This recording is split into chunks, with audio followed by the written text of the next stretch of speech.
Hundreds of members of the Satanic Temple will be in Boston this weekend for a convention. She said before doing this, quote, "We stand here today in defiance of their siege and destroy their symbols of oppression." She also ripped up a thin blue line flag representing the police. How big is the Satanic Bible? It's very short. It is? Yeah, you can read it. You can sit down and read it in an evening. So what would be the message, if you could summarize the message of the Satanic Bible? What do you think it says? Enjoy life in the here and now. Apparently, worshiping the devil has become more and more popular in our culture, considering there's basically a festival for it now. Have you heard of ComicCon? Deemed by many as a nerd fest, it's an event that began in the 1970s that was a hub for the appreciation of all things Fantasyland, allowing people a non-judgment zone to express their interest in comics, video games, and the characters inside them. The main excitement on the part of attendees is to dress up as their favorite characters, known as cosplay, and have the opportunity to meet the creators of their favorite games and stories. This type of event has grown to include multi-day events, panels, and talks being mimicked over the years to allow people a safe space to openly express interest in a ton of different things. Some examples are VidCon for YouTube creators, AnimeCon for anime fanatics, and even TanaCon, that time where a girl on YouTube named Tana had an entire convention centered on herself. The point is, people love to express their passions and interests, of course without harming or tearing down anyone else in the process. This month, Boston, Massachusetts spent its second year as the home of SatanCon, a social event for Satanists that had over 800 attendees. Yes, you heard me correctly. Again, we're all about people expressing their interests and hobbies, but this one is definitely more than just a hobby or a show you like to watch. The point of these conventions have always been to allow a judgment-free zone, but basically the whole point of SatanCon is to judge, harm, and tear down others, advancing their own political beliefs. Tearing apart Bibles, dressing in priest robes with upside-down crosses, and branding themselves with emblems that clearly mock religion, this convention is scary to anyone who knows the true repercussions for this type of behavior. Now you're probably thinking, it can't be that bad. It's not like they're making blood sacrifices or chanting "I hate Jesus." And sure, the founders of the cult, convention, make it sound great. Apparently, Satanism is about free thinking and personal expression. Formed in 2013, the founders of the Satanic Temple, Lucian Greaves and Malcolm Jerry, wanted to create a more active group of Satanists. According to their website, the mission is to encourage benevolence and empathy among all people, reject tyrannical authority, advocate practical common sense and justice, and be directed by the human conscience to undertake noble pursuits. To them, Satan is just a necessary literary rebel that encourages healthy change. Surprisingly, most of the tenets or pillars that embody the Satanic Temple mimic important verses in the Bible. Tenet 1. One should strive to act with compassion and empathy toward all creatures in accordance with reason. Galatians 6:2 says to bear one another's burdens regardless of the reason.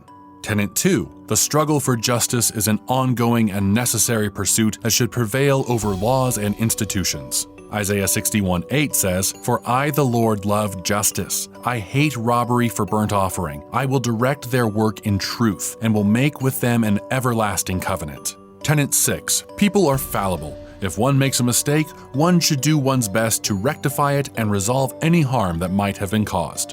Proverbs 28:13 says, "Whoever conceals his transgressions will not prosper, but he who confesses and forsakes them will obtain mercy." Again, I'm sure this sounds really nice to people that are looking for the freedom to do what they want without consequences, for people that are lost and don't know where to turn.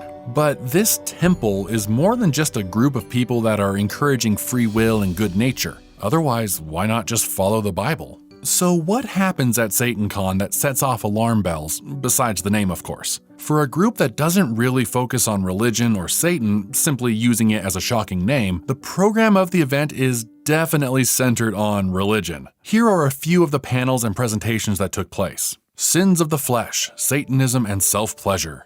The Devil is in All of You, the Changing Face of Satan in Cinema.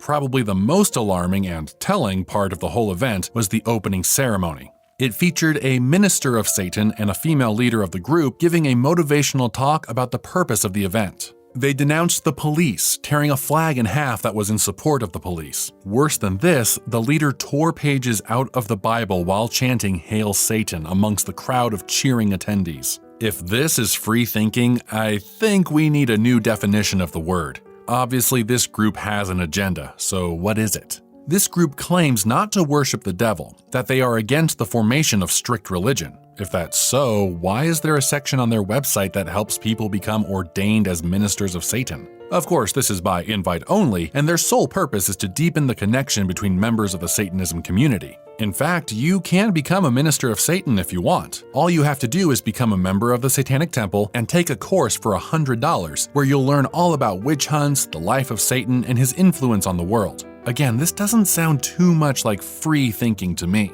And as for rituals, yeah, they got those. You can choose from a variety of different satanic commitment rituals, also known as weddings, starting at $2,500, one of which being a blood ritual, all wrapped up in a neat little bow by your educated, ordained satanic minister. But this type of ceremony is for members only. Seems exclusive for a non-religious open club.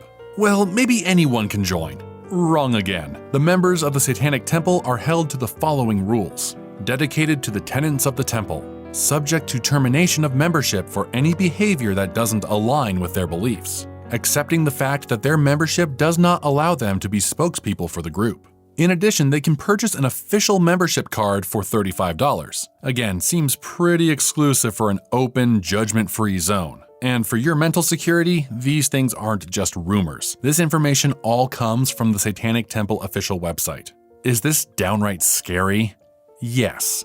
Do we need to stop it? Stop! Also, yes, but we aren't trying to weaponize anyone that is a part of this group, and we're definitely not encouraging anyone to spread hatred, violence, or harsh behavior onto those that are members of this organization. We simply hope to point out that this group isn't what it seems to be, and it's misleading followers into believing that this is somehow different from any other organized religious group. The truth is, if the Satanic Temple was just a group of people that encouraged people to think freely, live passionately, and pursue their own desires, they would be no different from any common atheist walking around on the street. This group, as much as it paints a nice picture, encourages people to violently react against police, religious groups, and conservatives. It's dangerous and draws people in with false intentions to participate in something they know very little about. Exactly what a cult may do. The hope of Compact Christian is to offer an alternative that will give people a joy, peace, and relationship that they can't find anywhere else. An alternative that's better and truer than any of the tenets of the Satanic Temple. In fact, people have been trying to show this to the people who attended SatanCon this year, and we're happy to say there's been successes. Amidst the media coverage of angry Christians holding offensive protest signs, there were many evangelism groups that took a different, God-centered approach. Shedding the signs and screaming, there were Christians who spoke in love, peace, and calmness, prayed without stopping, and welcomed attendees into a conversation with open arms. They heard the cries of people who had been hurt by their Christian upbringing, responding in love with the peace that the Lord offers through pain.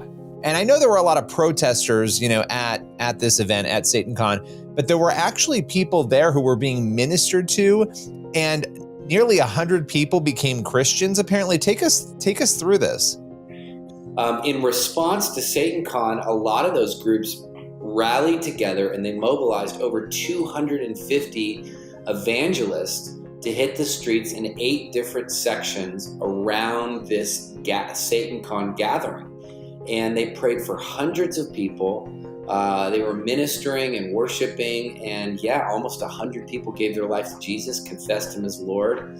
It's just so powerful, an amazing testimony. I think it was one of the largest mobilized missions strikes on Boston in that area in a long time. Setting a new tone, though of course not widely covered by the media, these evangelists were able to bring over 100 Satanist supporters to a life in Christ. We are so thankful for these people that saw a need, answering the call to make a change in people's lives. This is exactly what we should do when we are met with scary situations like this. We must recognize that people are lost and they don't know where else to go. The only thing we should do is respond to their pain in love, offering the hope, peace, and love that we have in our hearts. Everyone has the opportunity to be saved by God, no matter what stage of life they find themselves in, including you.